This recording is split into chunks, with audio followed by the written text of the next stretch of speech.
Yes DTA Bhagalpur. आइए मित्रों, आप सभी का मैराथन ईवीएस की कक्षा में हार्दिक अभिनंदन है। देखते हैं पर्यावरण, परिजोर आवरण अर्थात हमारे इर्द गिर्द में, समाज में या तो जैविक जगत होगा या तो अजैविक, जैविक बायोटिक और अजैविक अबायोटिक घटक होंगे। तो जैव और अजैव का संकलन पर्यावरण होगा। पर्यावरण शब्द का संधि विच्छेद अगर हम करें तो परि एवं आवरण। अच्छा, विकल्प में यह भी दिया रहे और जैविक और अजैविक भी दिया रहे तो आप इसे प्राथमिकता दीजिएगा। आप देख रहे हैं बेंच डेस्क वगैरह, पंखा, ये सब अजैविक है, मुर्दा वाला, नॉन लिविंग। और हम आप खटा खटमल पिपरी क्या करो में हरारू, ये सब कुछ ही है, जैविक है। टॉमी, गुजरे हस्बैंड को भी टॉमी कहा जाता है। हाँ, बाकी टॉमी खुदवा समझिएगा, हम खचरा आदमी नहीं हूं, पते है आपको कितना नहीं। जैविक और अजैविक घटक आपको ले लेना है। चलिए, परि एवं आवरण दो शब्दों से मिलकर के बना हुआ है। परि का अर्थ होता है चारों तरफ, परि का मतलब चारों तरफ, और आवरण मतलब जिसने घेर रखा है, घेरा। तरह तरह के वायु ने भी हमें घेर रखा है, बेंच डेस्क पंखा टेबल ने भी हमें घेर रखा है, कॉपी किताब इंस्टीट्यूट विद्यालय ने घेर रखा है। इस प्रकार पर्यावरण का अर्थ होगा चारों तरफ का घेरा। सामान्य भाषा में कहें तो जो भी वस्तु आपको चारों तरफ से घेरे हुए है वह पर्यावरण है, सामान्य तौर पर। लेकिन प्रमुख तौर पर कहेंगे तो जैविक घटक और अजैविक घटक, बायोटिक एंड अबायोटिक का चारों तरफ का घेरा पर्यावरण कहलाता है दोस्त। पर्यावरण को अंग्रेजी भाषा में एनवायरनमेंट कहते हैं और फ्रेंच भाषा के एनवायरोनेयर से इसकी उत्पत्ति हुई है। पूछा गया है, एनवायरोनेयर से उत्पत्ति हुई है। तो आइए देखें पुनः, पर्यावरण को अंग्रेजी भाषा में एनवायरनमेंट कहते हैं, जिसकी उत्पत्ति फ्रेंच भाषा, किस भाषा? फ्रेंच भाषा के एक शब्द एनवायरोनेयर, एनवायरोनेयर हिंदी में आपको जो है दिया गया था एनवायरोनेयर से हुई है, जिसका अर्थ होता है आसपास अड़ोस पड़ोस इलाके के आधार पर हम कह सकते हैं कि हमारे आसपास में पाए जाने वाले लोग, स्थान, वस्तु, प्राकृतिक पर्यावरण, ये प्रकृति, ये सभी पर्यावरण कहलाते हैं। इसी में आप देखते होंगे कि प्राथमिक घटक समाजीकरण का, द्वितीयक घटक हिंदी में पढ़ा करते हैं आप, तो प्राथमिक समाजीकरण का प्राथमिक निकाय, द्वितीयक निकाय तो परिवार, जिसके सानिध्य में बच्चा शुरुआती दौर में रहता है, परिवार, रिश्तेदार, नातेदार, जहां पर ज्यादा नियम कायदे कानून के बिना सीखता है। किताबें द्वितीयक होंगी क्योंकि नियमों से चलता है, धर्म, मीडिया, विद्यालय, ये सब द्वितीयक निकाय होंगे। परिवार प्राथमिक, प्राइमरी होगा, प्राइमरी एजेंसी। चलिए, तो परिवार कहलाते हैं। आगे देखते हैं,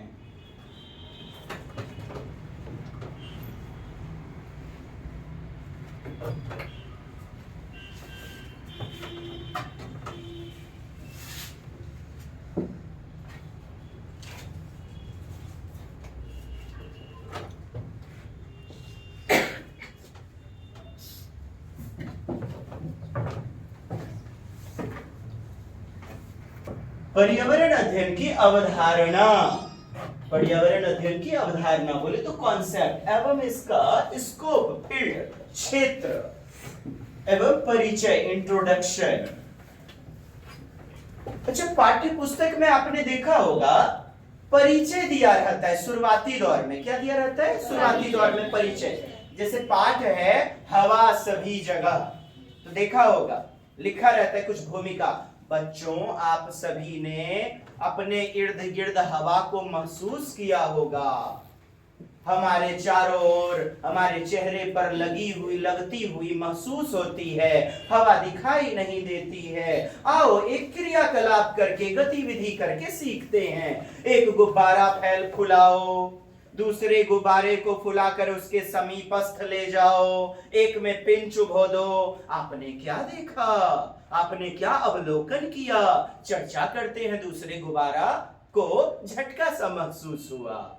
यह हवा है, हवा सभी जगह विद्यमान है, तो परिचायक शब्दावलियों से परिचित करवाना चाहिए, क्वेश्चन में मिलता है। आइए, पर्यावरण अध्ययन एनवायरनमेंट का अध्यापन राष्ट्रीय पाठ्यचर्या समिति 1975। आप जानते हैं एनसीएफ 1975, 1988, 2000 ईस्वी और 2005 ईस्वी, ये चौथी वाली एनसीएफ 2005। तो 1975 ईस्वी में ना दोस्त, नीतिगत दस्तावेज के आधार पर मैंने पर्यावरण अध्ययन पढ़ाया जाना चाहिए, ऐसा कहा गया।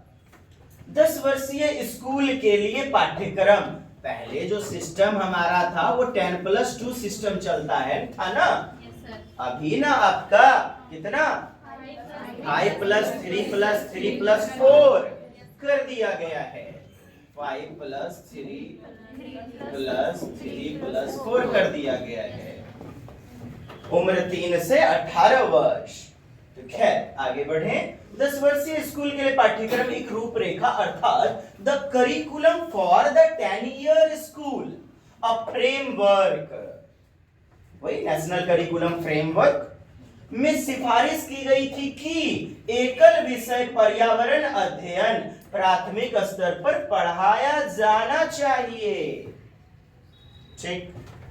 एनसीएफ 2000 में कौन सा, तीसरा वाला एनसीएफ में सिफारिश किया गया था कि पर्यावरण अध्ययन को एक इंटीग्रेटेड यानी एकीकृत पाठ्यक्रम के रूप में पढ़ाया जाए। एकीकृत 2000 ईस्वी में तीसरी वाली जो एनसीएफ है, और लागू करने की बात होगी क्वेश्चन में तो 2005 मारेंगे लागू। तो एनसीएफ 2000 में सिफारिश की गई थी कि पर्यावरण अध्ययन को एक एकीकृत पाठ्यक्रम के रूप में पढ़ाया जाए। प्राथमिक स्तर कक्षा 3, 4, 5, चूंकि 1 और 2 में तो चलती नहीं है, 1 और 2 में तो ईवीएस चलती नहीं है, इसे भाषा एवं गणित के माध्यम से एकीकृत करके प्रस्तुत किया जाता है बच्चों के सामने। जैसे मैथ में ही आपने देखा होगा, बिग टॉय दे देगा एकदम से, देखिए पूंछ बन गया, ए हाथी, वाह ये बड़ा वाला हाथी, बिग, बड़ा वाला हाथी, फोटो तरह तरह की दिया जाता है। तो पर्यावरण अध्ययन से जोड़ देते हैं, सुसंगत सुसंबंधित एकीकृत करके शिक्षा दिया जाता है 1 एवं 2 में। भाषा, लैंग्वेज की भाषा, लैंग्वेज हिंदी वगैरह या अन्य विषय इंग्लिश वगैरह एवं गणित वगैरह के माध्यम से। अच्छा, तो पढ़ रहे थे अपन के रूप में पढ़ाया जाए, एकीकृत रूप में, इंटीग्रेटेड रूप में, क्योंकि बच्चे अपने पर्यावरण को समग्र रूप में देखते हैं। बच्चे ने गाय देखा, रास्ते में जा रहा था, बच्चे ने गाय देखा, तो मुझे बताइए उसको पुछड़ी देखेगा, हाँ, तो उसका पैर देखेगा, पूरा देखता है ना। एक एम्बुलेंस जा रही है तो बच्चा पूरा एम्बुलेंस देखता है, ऐसा थोड़ा पहिया देख रहा है, उसका सीट देख रहा है। समग्र रूप में देखते हैं, समग्रता। तो इसीलिए एकीकृत पाठ्यक्रम के रूप में पढ़ाया जाए। प्राथमिक स्तर पर विज्ञान और सामाजिक अध्ययन के लिए अलग अलग विषय न पढ़ाए जाएं, अलग विषय नहीं। इसे पर्यावरण, सामाजिक गतिविधि, समाज की गतिविधि, सामाजिक अध्ययन, विज्ञान, सबको एकीकृत करके पढ़ोसा जाए। आपकी एक पुस्तक का नाम भी रहता है सोशल स्टडीज, एसएसटी, उसी में सारी गतिविधि रहती है, अलग से विज्ञान नहीं चलाया जाता है प्राथमिक स्तर पर। वर्तमान एनसीएफ 2005 में पर्यावरण अध्ययन के लिए एकीकृत दृष्टिकोण को निरंतरता से आगे मजबूत बढ़ाने का आह्वान किया और लागू किया गया। किसमें एकीकृत को लागू कर दिया? एनसीएफ 2005 में। नेक्स्ट,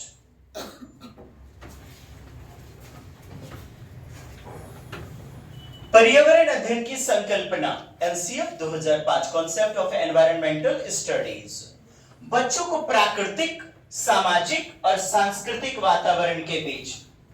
तो आपको दिया भी जाता है प्राकृतिक, सामाजिक, सामाजिक गतिविधि, सांस्कृतिक वातावरण, इन सबको एकीकृत रूप में इतिहास को पढ़ाया जाना चाहिए। अच्छा, तो प्राकृतिक, नेचुरल, सोशल, कल्चरल वातावरण के बीच संबंधों का पता लगाने और उन्हें समझने के लिए प्रशिक्षित करना। संबंध अर्थात पॉजिटिव है। बाहरी दुनिया से बच्चा प्रासंगिक दृष्टिकोण, संदर्भगत दृष्टिकोण प्राप्त करते हुए एकीकृत करेगा कॉन्सेप्ट को, संबंधों को जानेगा, संबंधों के प्रति संवेदनशील होगा। और संवेदनशीलता मतलब जागरूकता।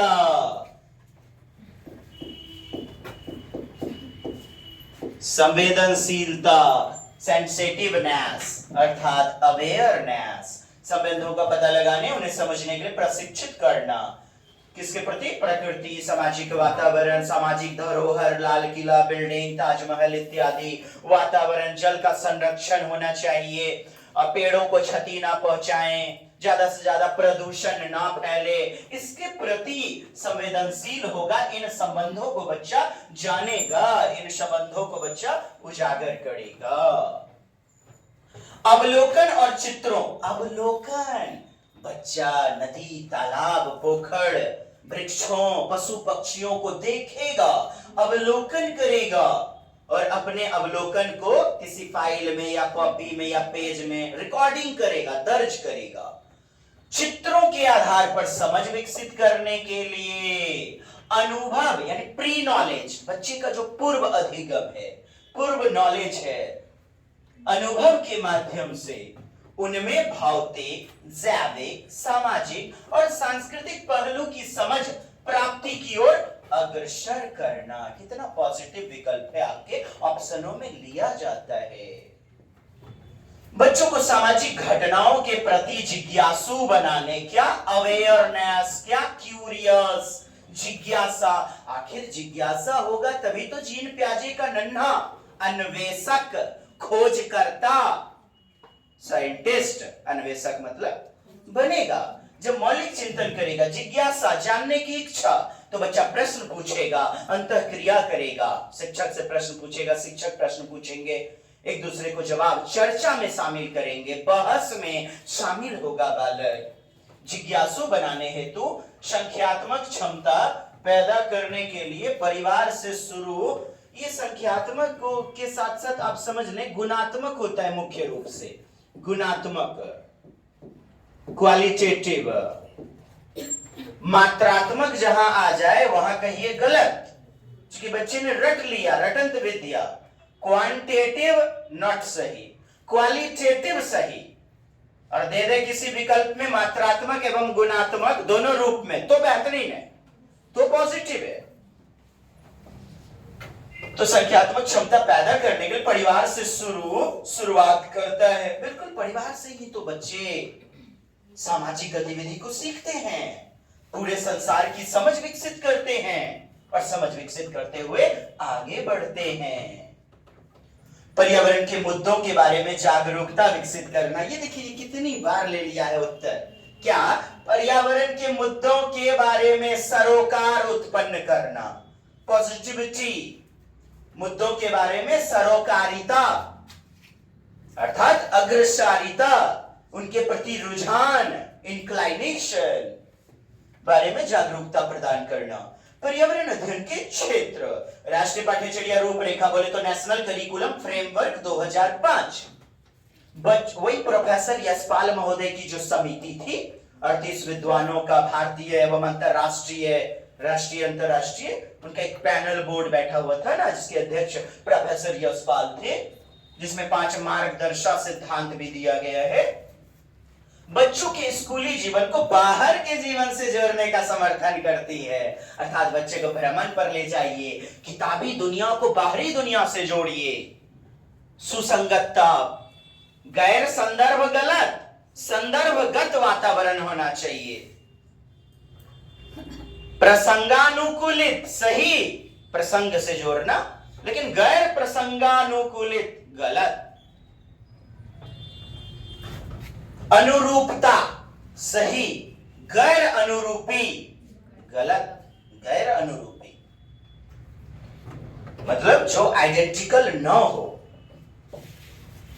तो चलिए, जीवन से जोड़ने का समर्थन करती है। कैसा जीवन? स्कूली जीवन को बाहर के वातावरण से जोड़ने का, अर्थात कनेक्ट विद एक्सटर्नल लाइफ। इसके लिए शैक्षिक गतिविधि, भ्रमण करवाइए बच्चे को, परियोजना प्रोजेक्ट वर्क करवाइए। प्रोजेक्ट वर्क बच्चे बाहरी दुनिया से जोड़ते हुए सीखेंगे। नेक्स्ट, पर्यावरण अध्ययन के विषय में तो यह पूरी तरह से सही है, क्योंकि पर्यावरण अध्ययन का ध्येय यानी अर्थ मात्र ज्ञान का अर्जन ही नहीं, समझ विकसित करना है।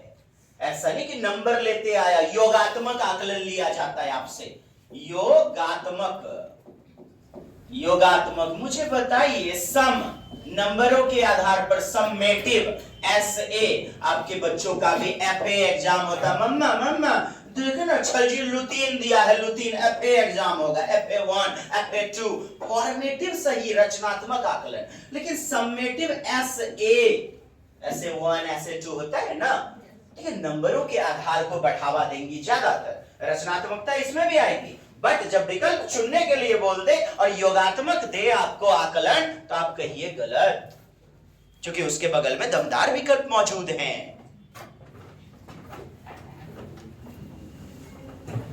तो ध्येय यानी अर्थ, ईवीएस का, अध्ययन का, मात्र ज्ञान का अर्जन करना ही नहीं है, समझ विकसित होनी चाहिए, अंडरस्टैंडिंग, बल्कि इससे जुड़े सामाजिक, सोशल, प्राकृतिक, नेचुरल एवं सांस्कृतिक मुद्दों पर एक संपूर्ण रूप से, यानी एकीकृत, समग्र रूप से, संपूर्ण रूप से, समग्र रूप से, संपूर्ण रूप से, कॉम्प्रिहेंसिव, व्यापक रूप से। क्या वर्ड सुना आपने? व्यापक, कॉम्प्रिहेंसिव रूप से समझ बनाते हुए आवश्यक कौशलों के विकास द्वारा पर्यावरण संबंधी समस्याओं का समाधान करना भी है। यानी पर्यावरण के प्रति जागरूकता प्रदान करना, संवेदनशीलता प्रदान करना। ये एक एक लाइनें आपके एग्जाम में पूछी गई हैं, गौर फरमाएंगे। पर्यावरण अध्ययन के विषय में यह तो पूरी तरह से, क्योंकि पर्यावरण अध्ययन ध्येय मात्र ज्ञान का अर्जन करना ही नहीं है, बल्कि इससे जुड़े सामाजिक मुद्दों के प्रति सरोकारिता, सामाजिक मुद्दों के प्रति संवेदनशील होना, प्राकृतिक एवं सामाजिक, सांस्कृतिक, कल्चरल मुद्दों पर एक अच्छा सांस्कृतिक, जैसे रीति रिवाज, धर्म, कथकली, भांगड़ा नृत्य, वो उस बच्चे की संस्कृति है, तो आप उसको भी अपनाइएगा। और किताबों में सब राज्य के कुछ ना कुछ अंश दिए रहते हैं जो इंपॉर्टेंट हो, बाहरी दुनिया से जोड़ने में इंपॉर्टेंट हो। ऐसा नहीं मेरा कहना है कि 28 राज्य हैं, 8 केंद्र शासित प्रदेश हैं, तो सबको ले लिया गया। मतलब सारे व्यक्ति, सारे जो बच्चे हैं, उनकी पृष्ठभूमि अर्थात बैकग्राउंड को सम्मान देते हुए सुसाधित करना, सबको सम्मान देना। जो पुअर चाइल्ड हैं, पुअर चाइल्ड, आर्थिक रूप से अपवंचित, जो अमीर वर्ग के छात्र हैं, तो सबको सम्मान देना और उनकी आवश्यकता का पालन करना, संबंधी समस्याओं का समाधान करना भी है। पर्यावरण अध्ययन में अर्थात समझ विकसित होनी चाहिए साहब, कॉन्सेप्ट डेवलप होना चाहिए, संप्रत्यात्मक शिक्षा, शास्त्रीय संप्रत्यय का विकास होना चाहिए, पेडागोजिकल कॉन्सेप्ट का निर्माण, अंडरस्टैंडिंग का निर्माण। पर्यावरण अध्ययन में पर्यावरण विज्ञान एवं सामाजिक विज्ञान का समावेश है। इंक्लूसिव, समावेशी कक्षा समझ रहे हैं ना, समावेश यानी सबको मिलाना। इन विषयों के सार को संकलित करके, अपना करके, प्राकृतिक वातावरण तथा उसके भौतिक, प्राकृतिक वातावरण, सामाजिक वातावरण, उसके भौतिक, रासायनिक एवं जैविक तत्व की, अच्छा रासायनिक तत्व में मनुष्य मरणशील होता है, भगवान होते भी है कि नहीं पता नहीं, भूत होता भी है कि नहीं, जो चीजें नहीं देख पा रहे, अमूर्त चिंतन यानी रासायनिक, और भौतिक बोले तो मूर्त वस्तु में प्रत्यक्ष रूप से जो देख पा रहे हैं, कॉन्क्रीट, और इसको आप एब्स्ट्रैक्ट समझिए। रासायनिक एवं जैविक तत्व की पारस्परिक अंतःक्रिया, पारस्परिक अंतःक्रिया बोले तो पारस्परिक क्रिया, समन्वयित क्रिया, इंटरवेंशन, मध्यस्थी क्रिया, समन्वय, अन्योन्यान्वय, अंतः संबंधित क्रिया, ये सब वर्ड लिए जाते हैं, शब्द लिए जाते हैं। पारस्परिक क्रियाओं को व्यवस्थित रूप से समझने तथा संचालित करने में सहायता करता है, आगे बढ़ने में सहायता करता है बच्चे को। पर्यावरण शब्द फ्रांसीसी फ्रेंच शब्द एनवायरोनेयर, एनवायरोनेयर,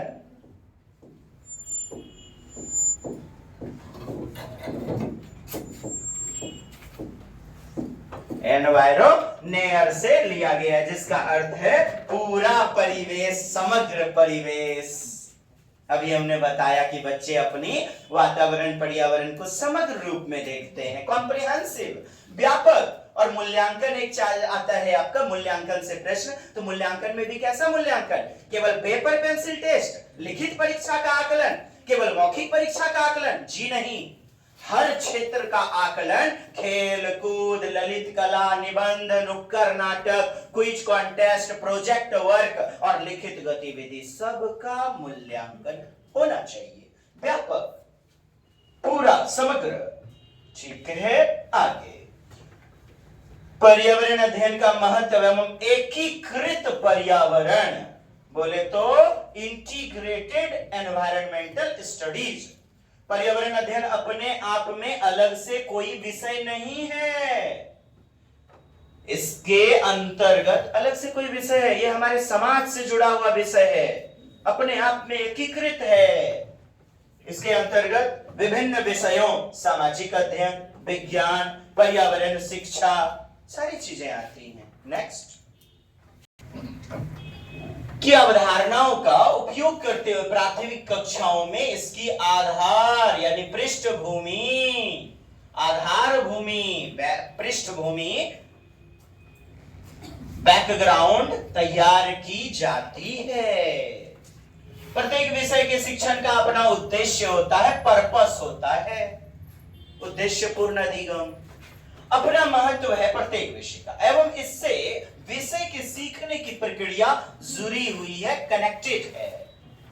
अच्छा, देखते हैं लर्निंग विदाउट बर्डन, बोझ रहित, बोझ रहित शिक्षा, लर्निंग विदाउट बर्डन, जो कि 1993 में आई हुई थी। कब आई थी दोस्त? 1993, 1993। आपसे पूछा गया है लर्निंग विदाउट बर्डन का सूत्र कब आया था? बोझ रहित, रहित माने के बिना, जैसे कहेंगे किसी को मोर मेहरारू रहित छ तोरे, ठुठो छी तोरे, माने मोर मेहरारू न है, ब्याह शादी न किया, अजबारी है। नहीं बुझे? रहित का मतलब नेगेटिव सेंस में लेना नहीं, बोझ रहित अधिगम। चलिए, ईश्वर भाई पटेल समीक्षा समिति 1977, एनसीईआरटी। अच्छा लगे हाँ, देख लेते एनसीईआरटी का full form, national council of education research and training, कार्य समूह 1984, और शिक्षा के समीक्षा समिति पर राष्ट्रीय नीति 1990 ने सीखने के कार्य को आसान करने के लिए छात्रों पर शैक्षणिक बोझ, स्कॉलास्टिक बोझ, बर्डन को कम करने के लिए, शैक्षणिक बोझ को कम करने के लिए कई सिफारिश की, लेकिन कम होने के बजाय समस्या और अधिक जटिल हो गई, तीव्र हो गई। इसीलिए संसाधन विकास मंत्रालय यानी human ministry of resources development, HMRD, जैसे रमेश पोखरियाल निशंक थे ना HMRD, पहले HMRD के हाथों में था शिक्षा विभाग, अब आप देखते होंगे न्यू एजुकेशन पॉलिसी 2020 में यह मिनिस्ट्री ऑफ एजुकेशन का मुद्दा बन गया है, शिक्षा मंत्रालय। और इससे पहले शिक्षा मंत्रालय के ही हाथों में था, फिर बदल करके एचएमआरडी, फिर अब बदल करके एनईपी 2020 देखा होगा आपने, शिक्षा मंत्रालय के हाथों में यह दे दिया गया है। तो इसीलिए संसाधन विकास मंत्रालय ने छात्रों पर शैक्षणिक बोझ बढ़ाने की समस्या की जांच करने के लिए 1992 में एक राष्ट्रीय सलाहकार समिति की स्थापना की। भारत सरकार 1993 इस समिति ने एक रिपोर्ट प्रस्तुत किया, 1993 बोझ रहित शिक्षण प्रस्तुत जो किया। पर्यावरण शिक्षा पाठ्यक्रम पर निर्णय को काफी हद तक इसके द्वारा निर्देशित किया गया था। नेक्स्ट,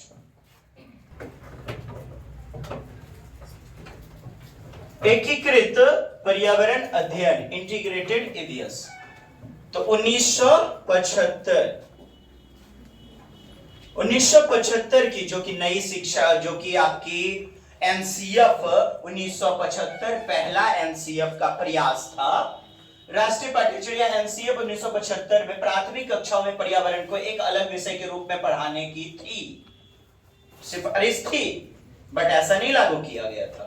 इसमें यह प्रस्तावित किया गया था कि पर्यावरण अध्ययन के रूप में प्राथमिक कक्षाओं में कक्षा 1 और 2 में प्राकृतिक और सामाजिक दोनों को सम्मिलित पाठ्यक्रम के रूप में पढ़ाया जाना चाहिए, एवं कक्षा 3, 4 एवं 5 तक इसमें 2 विषय के रूप में, अर्थात पर्यावरणीय अध्ययन फर्स्ट, प्राकृतिक विज्ञान, और पर्यावरण अध्ययन 2 दूसरा विषय, सामाजिक विज्ञान के रूप में पढ़ाया जाना चाहिए। ऐसा सिफारिश था, बट लागू नहीं हुआ। राष्ट्रीय शिक्षा नीति 1986 में पर्यावरण के बचाव को केंद्र में रख करके ही राष्ट्रीय पाठ्यचर्या के विकास की बात कही गई थी, अर्थात यह संपूर्ण शिक्षा का एक महत्वपूर्ण उद्देश्य है। राष्ट्रीय स्तर पर NCERT, national council of educational and research training द्वारा विकसित सब्जी पाठ्यचर्या में इस पर ध्यान,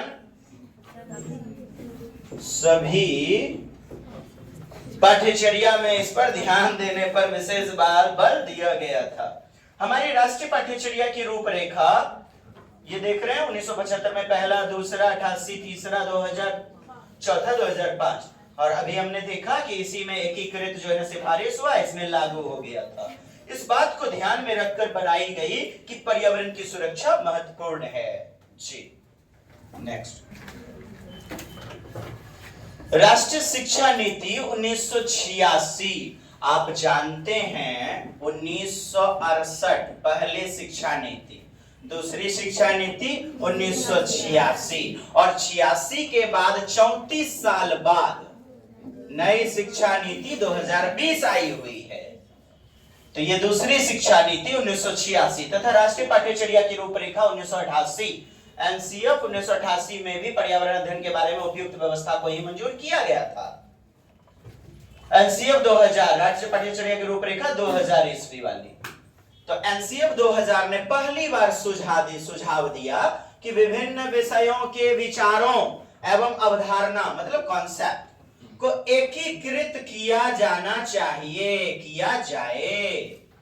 जैसे भारत की संस्कृति, विरासत, पर्यावरण की सुरक्षा, परिवार प्रणाली, अर्थात परिवार प्रणाली, परिवार कैसे कार्य करता है, परिवार का एक मुखिया होता है, परिवार प्रणाली, कानूनी साक्षरता, मानव अधिकार शिक्षा, वैज्ञानिक सोच अर्थात तार्किक चिंतन, बोले तो अपसारी चिंतन का पोषण इत्यादि, अपसारी चिंतन का पोषण, खुले अंत वाले प्रश्न, सृजनात्मकता वाले का पोषण इत्यादि को बढ़ावा दिया जाना चाहिए। ऐसा नई शिक्षा, ये एनसीएफ नेशनल करिकुलम फ्रेमवर्क 2000 ईस्वी में किया गया था सिफारिश। एनसीएफ 2000 में पहली बार पर्यावरण अध्ययन को सामाजिक अध्ययन और विज्ञान के रूप में पृथक न कर एकीकृत रूप में पढ़ाने की सिफारिश की गई थी। इसके अनुसार कक्षा 1 एवं 2 इसे पाठ्यक्रम के अलग से विषय के रूप में नहीं रखकर इसे भाषा और गणित विषयों के साथ एकीकृत कर पढ़ाने। कई बार प्रश्न का उत्तर आया है ना आपका, गणित एवं भाषा विषयों के साथ एकीकृत कर पढ़ाने के लिए कहा गया। गणित की सामग्री, कंटेंट, जो भी मटेरियल है, बच्चे के नजदीकी पर्यावरण, बोले तो स्थानीय परिवेश। आप जानते हैं आगमन विधि में नजदीक से दूरस्थ, बोले तो स्थानीय से वैश्विक की ओर पढ़ाना चाहिए। स्थानीय से वैश्विक, नजदीक पर्यावरण के चारों ओर बनाई जानी है। कक्षा 3 एवं 4 में बच्चों का पर्यावरण एवं उसके प्राकृतिक और सामाजिक रूप में विभक्त 9 की करते हुए एक संपूर्ण विषय के रूप में पढ़ने के लिए कहा गया। यानी एकीकृत करके, इंटीग्रेट करके, पृथक करके नहीं जी।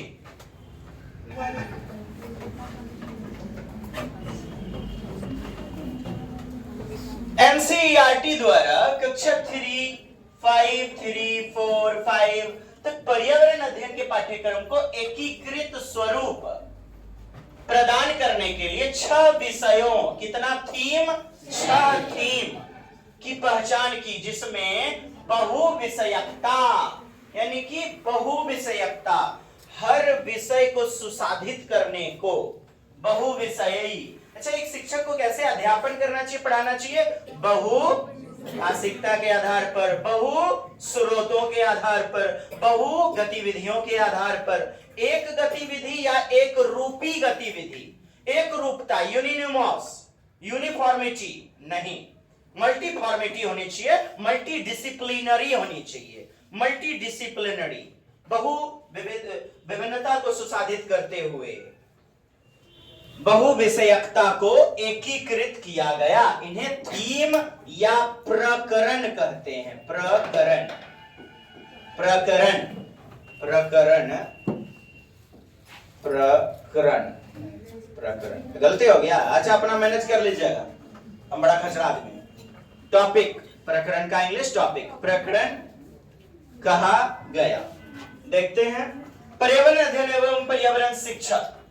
पर्यावरण अध्ययन परिवेश के सामाजिक और भौतिक घटकों की अंतर क्रियाओं का, यानी अंतः संबंध का, अंतः क्रिया, अंतः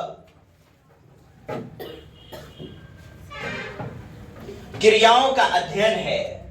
अतः जब हम अपने परिवेश अर्थात इर्द गिर्द उपस्थित, इर्द गिर्द स्थानीय, स्थानीय उपरोक्त सामाजिक और बौद्धिक घटकों को समझने का प्रयास करते हैं, तो वही पर्यावरण अध्ययन कहलाता है।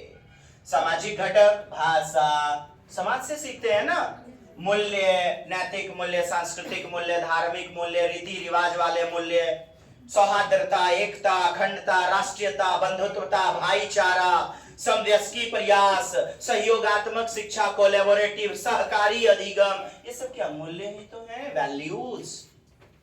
संस्कृति, कल्चर, भौतिक घटक, वनस्पति, पशु पक्षी, हवा, पानी, बेंच, डेस्क, कॉपी, किताब, कलम, वॉल्टर पेन। भौतिक तो बताया ही था हमने जी। पर्यावरण अध्ययन के उद्देश्य, ऑब्जेक्टिव, तो क्या उद्देश्य है, क्यों पढ़ाते हैं ईवीएस?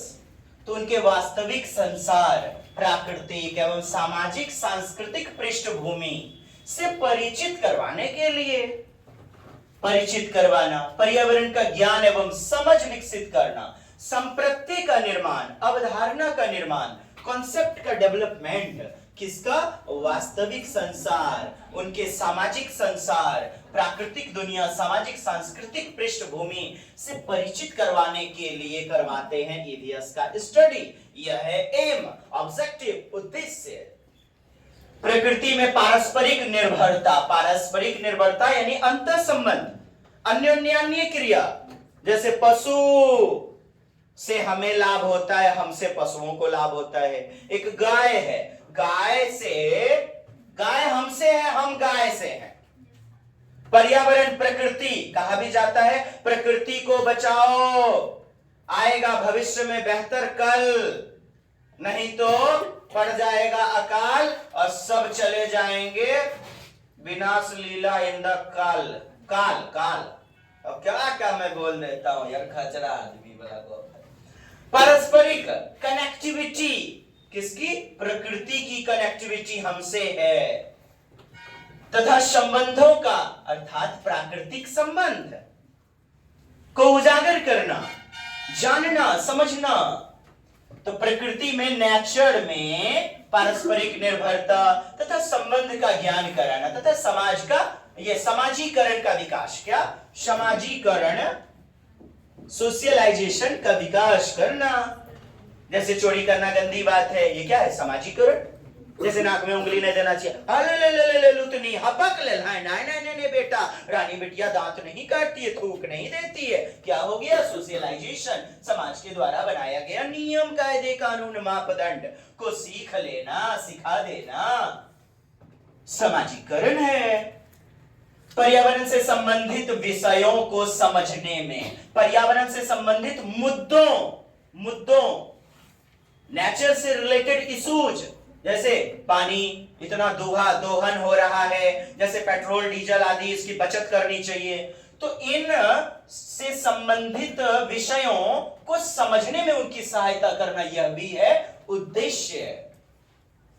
अवलोकन कौशल को बढ़ावा देना, अवलोकन, रचनात्मक कौशल, क्रिएटिविटी, संरचनात्मक कौशल तथा सहकारात्मक क्रिया। कैसा? सहकारी, सहकारी अर्थात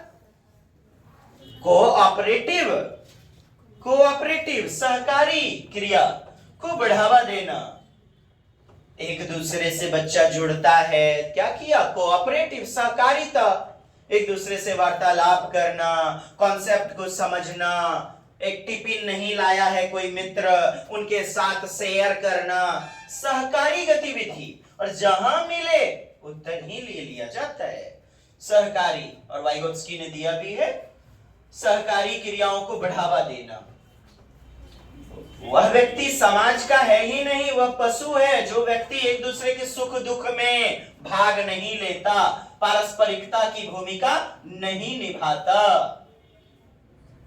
पिछले और वर्तमान पर्यावरण, जो प्री नॉलेज है और वर्तमान में जो नॉलेज सीख रहे हैं, उन दोनों के बीच अंतर करके बच्चा सीख लेता है। उनके मध्य तुलनात्मक गतिविधि, तार्किकता के आधार पर विद्यार्थी कर सके। अच्छा, यही तुलना मिलेगा बच्चों के बीच में तुलना करवाना नहीं, गलत, तो गलत। बच्चों में विभेदात्मकता प्रस्तुत करना, गलत। अच्छा, मटेरियल कैसा होना चाहिए? विभेदात्मक मटेरियल, टीएलएम मटेरियल, या विविध प्रकार के पठन पाठन सामग्री, इसे क्या कहेंगे? विभेदात्मक अनुदेशन, विभेदात्मक, डिस्क्रिमिनेटिव इंस्ट्रक्टिव मटेरियल। सही है ये, बहुविविधता लाना, तभी तो बच्चे में चिंतन, मननशीलता अर्थात थिंकिंग डेवलप होगी, तभी तो बालक क्रिएटिव होगा। मध्य तुलना विद्यार्थी कर सके कि अतीत से अब में पर्यावरण में क्या क्या परिवर्तन आया है, एक अपसारी चिंतन। पर्यावरण मुद्दों के प्रति, किसके प्रति? Issues, natural issues, social issues के प्रति विद्यार्थियों को जागरूक यानी संवेदनशील होना, संवेदनशीलता लाना। पर्यावरण संरक्षण, पर्यावरण का संरक्षण कैसे हो? जल का संरक्षण, पेट्रोल डीजल तेल आदि का संरक्षण, और प्रबंधन यानी बेहतर मैनेजमेंट कैसे किया जाना चाहिए। आप देखते भी होंगे 3R का सिद्धांत, 3 R's। बोले तो पहला R, याद आया कुछ? Recycle, reuse, reduce. तो पहला का मतलब रिसाइकल पहले हो जाएगा, अंतिम में ना पुनः चक्रण होगा, पुनर्चक्रण। रिड्यूस कीजिए, कम उपयोग कीजिए, रिड्यूस अर्थात कम उपयोग। रीयूज पुनः उपयोग, रीयूज पुनर्उपयोग, और पुनर्चक्रण, रिसाइकल, 3R। पर्यावरण संरक्षण और प्रबंधन के प्रभावी इफेक्टिव डिसीजन या इफेक्टिव क्रियाविधि, एक्टिविटी, कार्यवाही का महत्व बताना, यह भी तो होगा उद्देश्य कि बच्चे किस प्रकार बेहतर मैनेजमेंट करके पानी का उपयोग कर रहे हैं, किस प्रकार बिजली की बचत कर रहे हैं। वरना आने वाले जीवन में पानी, अभी भी आपने चेन्नई में देखा होगा पानी के लिए कितनी हाहाकार हो रही है, दिल्ली वगैरह शहरों में काफी मशक्कत हो रही है। तो आने वाली पीढ़ी को क्या मिलेगा बताएं? लोग अंधाधुंध वाटर का दोहन कर रहे हैं। तो इसका प्रबंधन करना चाहिए, बेहतर मैनेजमेंट, संरक्षण करना चाहिए, प्रिजर्वेशन। तो इसके महत्व को बताना। नेक्स्ट, उठाने की क्षमता यानी प्रश्न पूछने को सुसाधित करना, प्रश्न पूछने को सरोकार उत्पन्न करना। प्रश्न पूछने से क्या होता है? बच्चे में तार्किकता, मौलिक चिंतन, जिज्ञासा चर्चा में शामिल होके शांत होती है। तो प्रश्न पूछना बहुत बेहतरीन गतिविधि आपके उत्तर के रूप में जाता है। प्रश्न उठाने की क्षमता एवं उनका स्तर देने के लिए परिकल्पना अर्थात चिंतन मनन, हाइपोथेसिस बनाने की क्षमता का विकास कराना चाहिए।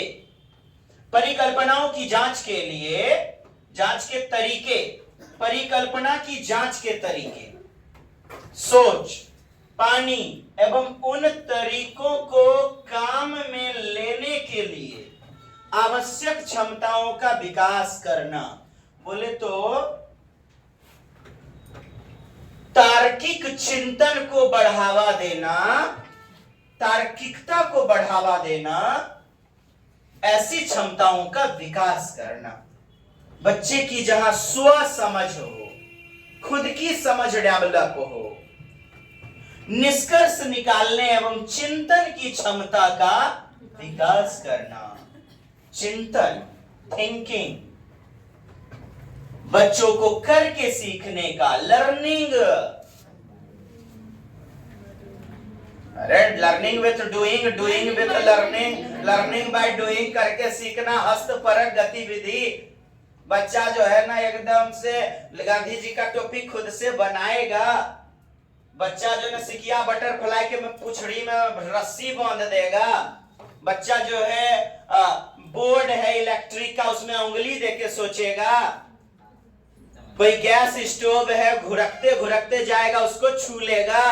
तो बच्चे को अनुभव होगा ज्ञान का, सुदृढ़ होगा ज्ञान। तो बच्चे ने खुद से किया करके सीखना। और प्रोजेक्ट गतिविधि, परियोजना गतिविधि में बच्चे का खुद से क्रियाकलाप होता है। एक्सपेरिमेंट भी करवाते हैं, गतिविधि करवाते हैं, एक्टिविटी। तो बच्चे को खुद से करवा के सीखने का अवसर मिले। खोजी उपागम, अन्वेषण को बढ़ावा मिले, अन्वेषण को पर्याप्त स्थान मिले। भौतिक और सामाजिक परिवेश के प्रति जागरूकता विकसित करना, संवेदनशीलता विकसित करना। यस, खेल विधि से देखिए क्या होता है। खेल खेल में गतिविधि करवाते हैं। फ्रोवेल महोदय ने दिया हुआ था खेल विधि। फ्रोवेल महोदय ने, शिक्षक को खेल विधि की पूर्ण जानकारी होनी चाहिए। अच्छा जी, नहीं होगा चलेगा, आधा अधूरा भी होगा। बच्चों को विकसित करना, इतना समझिए। खेल की पूर्ण तैयारी होने पर बालकों को खेल के स्थान पर ले जाना चाहिए। ठीक, खेलने का स्थान किसी पार्क, बाग बगीचा, प्रांगण, बाग बगीचा खेल के लिए तो स्थानीय गतिविधि से जोड़ दिया ना। प्रांगण आदि जैसे स्कूल में आगे का बैकयार्ड होता है, जो कोर्ट यार्ड, बरामदा, प्रांगण में निर्धारित किया जाना चाहिए। ये सब नहीं, आपको देखना क्या है मेन इंपॉर्टेंट कि खेल गतिविधि से होता क्या है। तो बच्चे की मानसिक, बौद्धिक एवं शारीरिक विकास सब होगा। मानसिक के साथ बौद्धिक, शारीरिक भी तो होता है। जैसे क्रिकेट खेल रहे हैं तो संवेग, संज्ञान का विकास होगा कि कितने देर से बॉल को मारना है, एकदम जो है ना। अब बताइए, बॉल ढुक गया है, बच्चा तब बैट उठा रहा है, तो संज्ञान का इस्तेमाल नहीं कर पाया बेहतर। क्रियात्मक गतिविधि, तो हर प्रकार की कुशलताएं बढ़ेंगी। विकास के स्तर की विभिन्नताओं को ध्यान में रखते हुए होना चाहिए। खेल विधि का महत्व, खेल विधि के माध्यम से स्वतंत्रता का वातावरण मिलता है। इस विधि के द्वारा व्यक्तित्व पर्सनालिटी डेवलपमेंट होता है, का विकास होता है, साथ ही साथ छात्रों के मानसिक, शारीरिक एवं सामाजिक शक्तियों का भी विकास होता है। सहयोग, कोलैबोरेटिव, सहयोगात्मक गतिविधि बढ़ती है। प्रेम, सौहार्द्रता, प्रेम यानी सौहार्द्रता का वातावरण मिलता है बच्चों में। नेक्स्ट, अन्वेषण विधि या खोज विधि, ह्यूरिस्टिक, और ह्यूरिस्ट मतलब होता है मैं खोज करता हूं। ह्यूरिस्ट मतलब मैं खोज करता हूं। ह्यूरिस्ट ह्यूरिस्को से आया है। किससे? ह्यूरिस्को। ह्यूरिस्को मतलब होता है मैं खोज करता हूं। अन्वेषण विधि के जनक H.E. आर्मस्ट्रॉन्ग माने जाते हैं। आर्मस्ट्रॉन्ग 1969 में चंद्रमा पे गए थे, वो बोला नहीं, आर्मस्ट्रॉन्ग माने जाते हैं। यह शिक्षण की ऐसी विधि है जिसमें विद्यार्थी अनुसंधान करता, रिसर्चर, देखिए यह वर्ड कितनी बार प्रयोग हुआ है, अनुसंधान करता, लर्निंग बाय डूइंग करके सीखता है बच्चा, अन्वेषण करता है, खोजी उपागम का प्रयोग करता है के रूप में कार्य करता है। विद्यार्थी को अपने निरीक्षण, अवलोकन तथा प्रयोग अर्थात प्रयोगात्मक गतिविधि, क्रियाविधि, लर्निंग बाय डूइंग, खुद से करके सीखना में स्वयं खोजना होता है। क्या? स्वयं। तो हो गया बेहतरीन पॉजिटिव के रूप में अन्वेषण, ह्यूरिस्टिक, खोजी उपागम। अध्यापक विद्यार्थियों को बहुत सी क्रियाकलाप यानी गतिविधि, एक्टिविटी बताते हैं, देते हैं। फिर विद्यार्थी स्वयं प्रयोगों के आधार पर निष्कर्ष निकालते हैं, परिकल्पित निगमन करते हैं, परिकल्पना करते हैं, परिकल्पना को सुसाधित करते हैं, अपनाते हैं। जी, अन्वेषण विधि के चरण, स्टेप्स। सबसे पहले समस्या को आप पहचाने, फिर अवलोकन करें, उस समस्या को देखें और प्रयोग करें, लर्निंग बाय डूइंग करें। समस्या का समाधान हो जाएगा, आइए मूल्यांकन कर लेंगे, इवैल्यूएशन कर लेंगे, जांच कर लेंगे। ये 4 चरण आपके। अन्वेषण विधि के गुण, इस विधि के माध्यम से बच्चों में प्रेक्षण यानी प्रेक्षणात्मक अधिगम, अवलोकनात्मक अधिगम किसने दिया था? बंडूरा, अल्बर्ट बंडूरा, करने की क्षमता का विकास होता है। अन्वेषण विधि के द्वारा वे आंकड़े एकत्रित करना सीखते हैं, आंकड़ों की व्याख्या करना, प्रायोगिक हल तैयार करना और अपेक्षित निष्कर्ष पर, जो उन्होंने अपेक्षा किया हुआ उस निष्कर्ष पर पहुंचना सीखते हैं। इस विधि का प्रमुख गुण यह है कि इसमें बच्चों में वैज्ञानिक चिंतन, वैज्ञानिक दृष्टिकोण पैदा होता है। आपको विकल्पों में आता है बच्चों में वैज्ञानिक सोच को प्रोत्साहन करना, सही है, अर्थात किसी दूसरे का रटंत विद्या वाला नहीं, खुद के स्वविवेक पर आधारित अपसारी चिंतन, मौलिक चिंतन, स्वतंत्र चिंतन का विकास होता है। वैज्ञानिक दृष्टिकोण, बच्चे सदैव क्रियाशील रहते हैं यानी गतिशील रहते हैं। कैसे रहते हैं? गतिशील, एक्टिव, सक्रिय। जहां निष्क्रिय देखिएगा वहां तो काट दीजिएगा। नेक्स्ट, पर्यावरण की संरचना, 4 प्रकार की संरचना। सबसे पहले तो स्थल मंडल भूमि का भाग।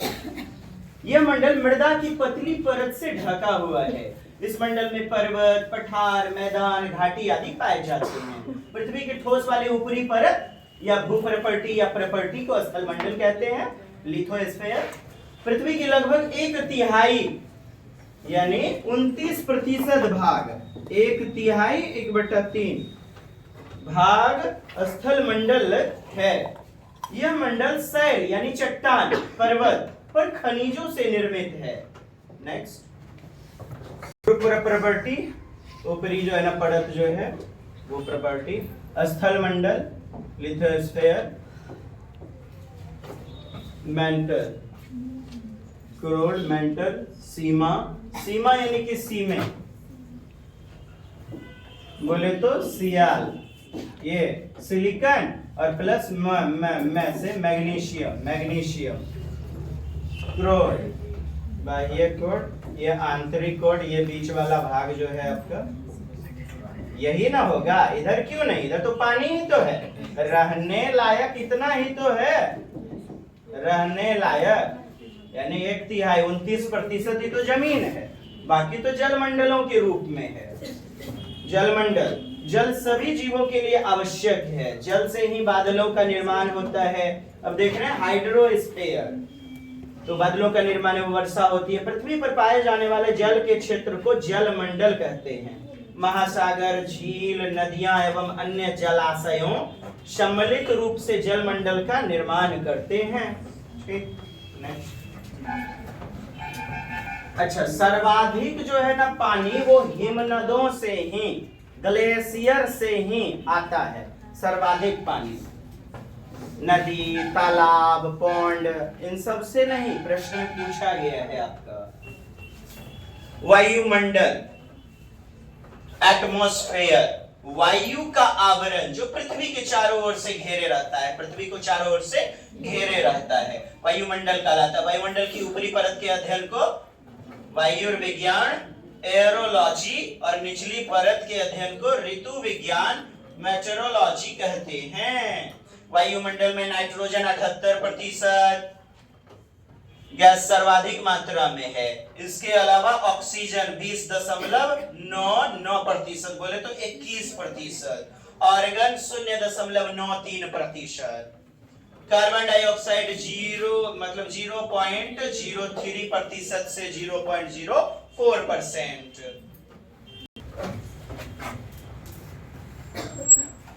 हैं आर्गन 0.932 सर्वाधिक मात्रा में पाई जाती है वायुमंडल में उपस्थित अक्रिय गैस। निष्क्रिय जो गैस है, अक्रिय मतलब निष्क्रिय, जो नॉट एक्टिव है, ऑर्गन सर्वाधिक उसमें पाया जाएगा निष्क्रिय गैसों में।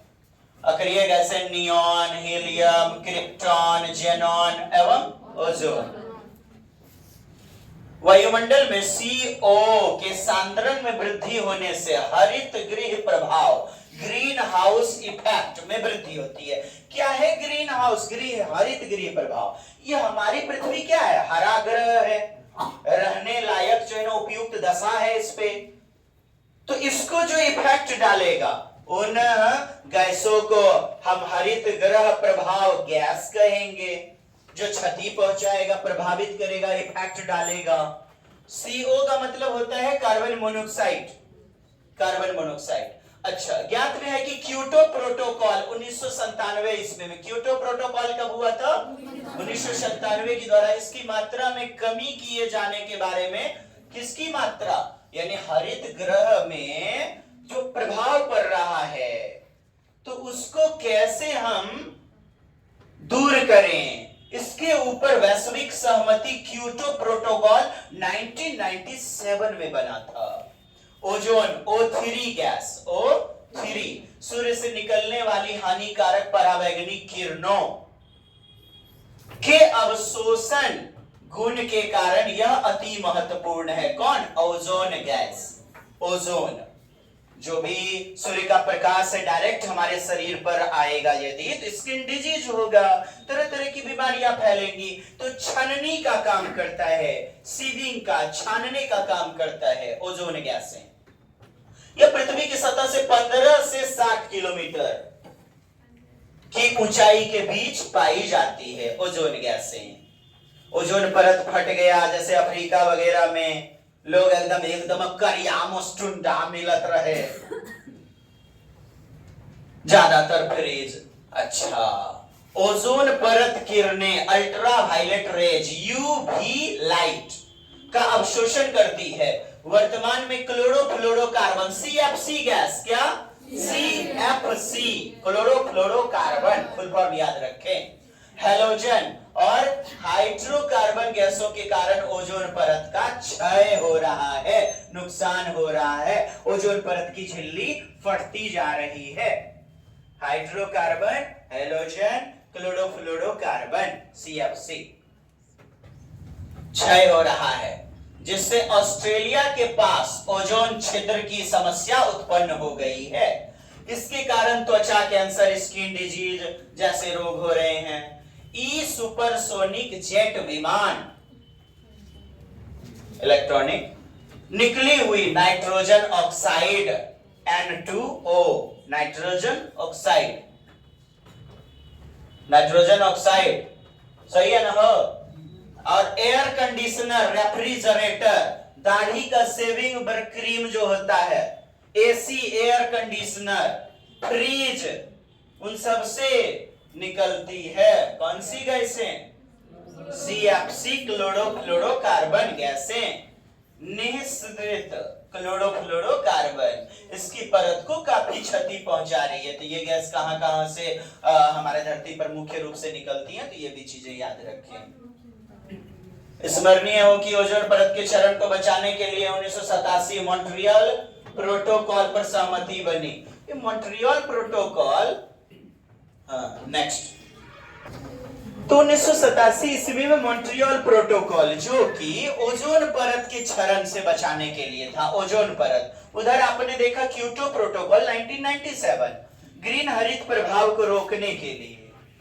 ग्रीष्म ऋतु में वायु का प्रेशर यानी वायु दबाव कम होगा, क्योंकि गर्मी वाला ऋतु है, हवा गर्म होगी यानी हल्की होगी तो ऊपर की ओर टेंडेंसी होगी, तो आपके ऊपर प्रेशर ठंडी में ज्यादा लगेगा क्योंकि उसमें पानी मिली हुई हवा रहती है। तो वायु दबाव कम होगा कब? ग्रीष्म ऋतु में। पृथ्वी पर सबसे उच्चतम तापमान 20 डिग्री उत्तरी अक्षांश पर रिकॉर्ड किए जाते हैं। वायुमंडल में विभिन्न गैसों का मिश्रण, नाइट्रोजन आप देख पा रहे हैं, ऑक्सीजन 21% लगभग, आर्गन हो गया आपका कार्बन डाइऑक्साइड, नियॉन गैसें, helium, krypton, xenon, hydrogen. Next देखें जैव मंडल। तो जैव मंडल जिसपे रहने लायक उपयुक्त दशा है। पृथ्वी का वह संकीर्ण क्षेत्र जहां स्थल, जल, वायु रहेले, मिट्टी, धरती, आप पियलेली पानी, आप सूंघाइलेली वायु, एयर, सभी चीज जीवन को संभव बनाते हैं और इसी को जैव मंडल कहेंगे। जंतु एवं पादप मिलकर, पादप माने हरे पेड़ पौधा, इस मंडल का निर्माण करते हैं। यह जीवन के लिए अनुकूल परिस्थितियां प्रदान करता है। ये देखें वायुमंडल, हवा, जैव मंडल, मैं जैव मंडल हूं, स्थल मंडल पृथ्वी है, देखिए जल, पानी, पादप, प्रमुख पर्यावरणविदों के विचार। हॉरोविट्ज के अनुसार किसी जीवित तत्व के विकास चक्र को प्रभावित करने वाले समस्त बाह्य दशा यानी पर्यावरण, बाह्य दशा को पर्यावरण कहते हैं। पी गिलबर्ट के अनुसार वह सब कुछ पर्यावरण है जो किसी वस्तु को घेरे हुए है। वह सब कुछ पर्यावरण है जो किसी वस्तु को घेरे हुए है, चाहे आप मोबाइल, कुर्सी, बेंच, डेस्क इत्यादि कहें, तुरमुर, मेहरारू कहें, या हंसाने वाला बैंड कहें, उसको प्रत्यक्ष रूप से प्रभावित करता है या अप्रत्यक्ष रूप से भी करें। ईजे रॉस के अनुसार पर्यावरण एक बाह्य बल है, बाह्य कारक है, बाह्य बल है जो हमें प्रभावित करता है। पारिस्थितिकी तंत्र, इकोलॉजी क्या है? परिस्थिति उत्पन्न करना, रहने लायक दशा उत्पन्न करना, परिस्थितिकी तंत्र, इकोलॉजी। अर्नेस्ट हैकल ने इस शब्द का सबसे पहले प्रयोग किया था, इकोलॉजी, पारिस्थितिकी तंत्र। अर्नेस्ट हैकल 1869 में इस शब्द का सर्वप्रथम प्रयोग अर्नेस्ट हैकल ने किया। पारिस्थितिकी वह विज्ञान है जिसके अंतर्गत समस्त जीवों तथा भौतिक पर्यावरण के मध्य उनके अंतः संबंध एक दूसरे का रिलेशन का अध्ययन किया जाता है। एक दूसरे के कारण ही तो परिस्थितियां उत्पन्न हो पाई हैं रहने लायक। सोचिए यदि पेड़ पौधों का नाश हो जाए, हम नहीं रह पाएंगे। पशु पक्षी का नाश हो जाए, हमसे पर्यावरण है, पर्यावरण से हम हैं, दोनों का अंतर संबंध है। पारिस्थितिकी तंत्र, इकोसिस्टम शब्द का सर्वप्रथम प्रयोग, शब्द का शब्द एजी टांसले। अब देखिए 1935 में आई हरकोची।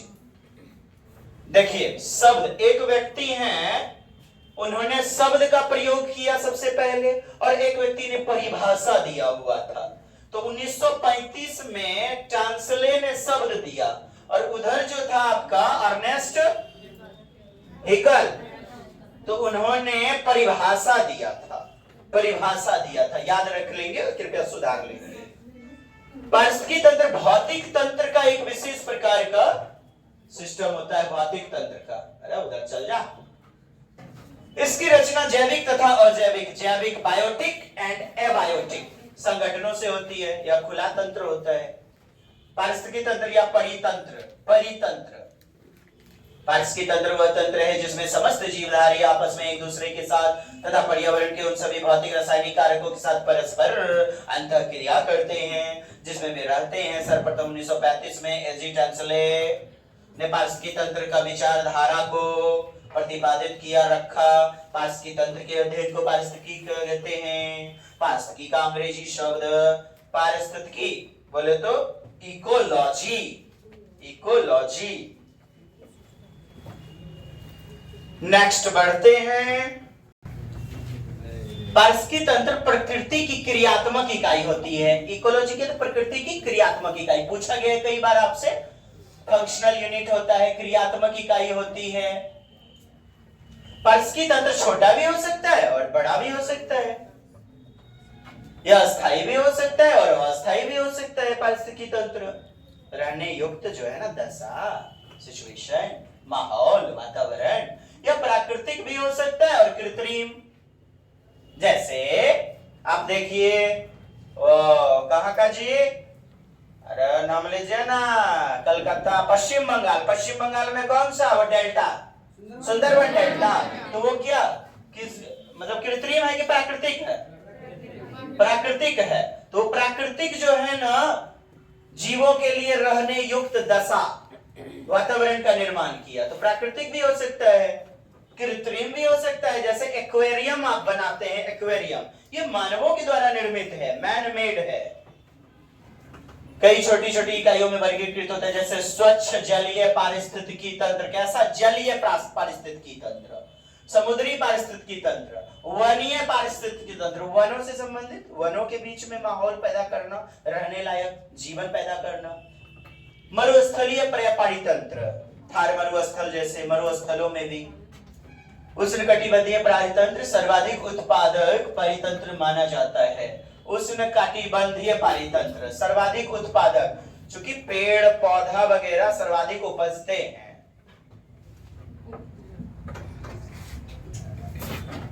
पारितंत्र, पारिस्थितिकी तंत्र, इकोलॉजी के घटक तो अजैविक घटक जिसमें जान प्राण ना हो, जैविक घटक जो जीवित दशा में हो। जैसे उत्पादक, उत्पादक कौन होते हैं? ग्रीन प्लांट्स, पादप। उपभोक्ता, मनुष्य भी किसके अंतर्गत आएंगे? पशु पक्षी भी किसके अंतर्गत? कंज्यूमर, उपभोक्ता के अंतर्गत आएंगे। अब इसी में प्रथम श्रेणी का उपभोक्ता, द्वितीय श्रेणी का, तृतीय श्रेणी का उपभोक्ता। अच्छा, उच्च श्रेणी में मांसाहारी जीव जो है उच्च श्रेणी में। अपघटक जो सड़े गले यानी मृत शरीर को सड़ा गला के पचा करके, जैसे भैंस वगैरह फेंक दिया मार करके तो उसको अपघटित कर देता है, खा पका के पचा करके फिर मिट्टी के शरीर को मिट्टी में बदल देता है। अपघटक डीकंपोजर, कार्बनिक, प्रोटीन, कार्बोहाइड्रेट्स, लिपिड्स, यूरिया एवं अच्छा भौतिक कारक प्रकाश, तापमान, हवा। चलिए आगे देखा जाए। जैविक घटक, इस घटक के अंग है उत्पादक, उपभोक्ता। उत्पादक जो भी प्रोड्यूसर होते हैं, प्रोड्यूस करते हैं पेड़ पौधे। उपभोक्ता, उपभोग करने वाले, चाहे पशु पक्षी हो, पेड़ पौधे को खा लेता है हिरन, जिराफ, या मनुष्य जो है ना केले के फूलों की सब्जी बनाता है, केलों को खा जाता है, तो पेड़ के पार्ट्स को खाया। साथ ही साथ मांसाहारी मनुष्य भी होता है, तो मांसाहारी वो एनिमल्स के फ्लैश को खा जाता है। अपघटन करता छोटे छोटे सूक्ष्म जंतु, साथ ही साथ अपघटन करता गिद्ध, चील, बाज, गरुड़ वगैरह। उत्पादक, पादप जगत का पौधों को परितंत्र का उत्पादक कहा जाता है, पौधों को परितंत्र का उत्पादक कहा जाता है। पौधे प्रकाश संश्लेषण, फोटोसिंथेसिस द्वारा भोजन का निर्माण करते हैं। उपभोक्ता, जो जीव जंतु अपने भोजन का निर्माण स्वयं नहीं करते, उपभोक्ता कहलाते हैं। उपभोक्ता निम्न प्रकार के हो सकते हैं। अच्छा, अपघटन करता बोले तो मृत जीव जंतु को अपना भोजन बनाते हैं। ये मृत शरीर के कार्बनिक पदार्थों को साधारण भौतिक तत्वों में अपघटित कर देते हैं, जैसे जीवाणु, कवक, फफूंदी। अच्छा, मृतोपजीवी आएगा एक ऑप्शन में, स्कैवेंजर। तो स्कैवेंजर का वही मतलब समझिएगा, स्कैवेंजर, मृतोपजीवी। हालांकि यूं तो मृतोपजीवी छोटे सूक्ष्म जीवाणु को कहते हैं, और गिद्ध, चील वगैरह अपघटक, डिकम्पोजर, अपमार्जक कहा जाता है, अपमार्जक। बट दोनों ही तो एक ही काम करते हैं। पृथ्वी पे जो भी सड़ा गला हुआ सांप वगैरह मरा हुआ फेंक दिया, उसको धोने का काम करता है। पृथ्वी को अपमार्जक, जैसे वॉशिंग पाउडर क्या है, अपमार्जक, तो पृथ्वी के वातावरण को स्वच्छ करने का काम करता है। इसलिए दोनों में ज्यादा समानताएं नहीं रखी गई है। उत्पादक, उपभोक्ता एवं अपघटक, प्रोड्यूसर, कंज्यूमर और डीकंपोजर। ये देखिए फोटो के माध्यम से उत्पादक और उपभोगकर्ता, उपभोग करने वाला, अपघटक। अच्छा, चीलबाज कहीं ना कहीं गिद्ध वगैरह ये सब देखे होंगे, जिंदो सांप को लेकर के चल देता है, जिंदो सांप को, मोर वगैरह भी, जिंदा सांप को भी। इसलिए बेस्ट टाइप का अपमार्जक आप समझिएगा, अपघटक छोटे छोटे सूक्ष्म जीवाणु होते हैं, कवक, फफूंद वगैरह। ये देख पा रहे हैं, कंपोजर, ये क्या बोलते हैं, उपभोग करने वाले, कंज्यूमर, अपघटक, कुछ ये देख रहे हैं, कुकरमुत्ता, कवक।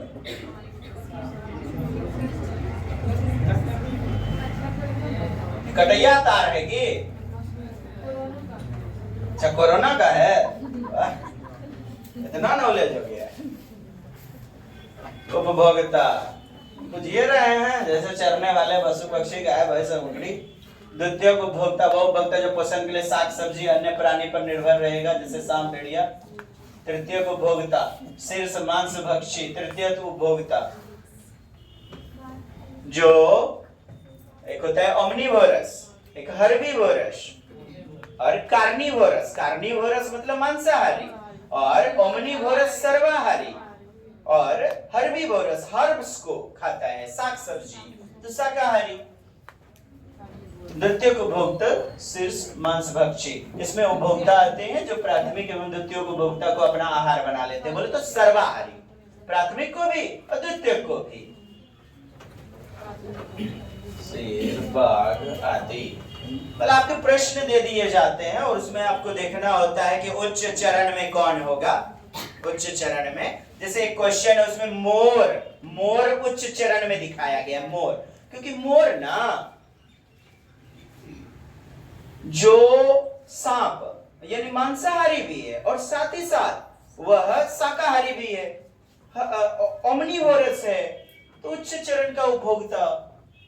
सन, सन देखिए ऊर्जा का स्रोत, ऊर्जा का स्रोत सन।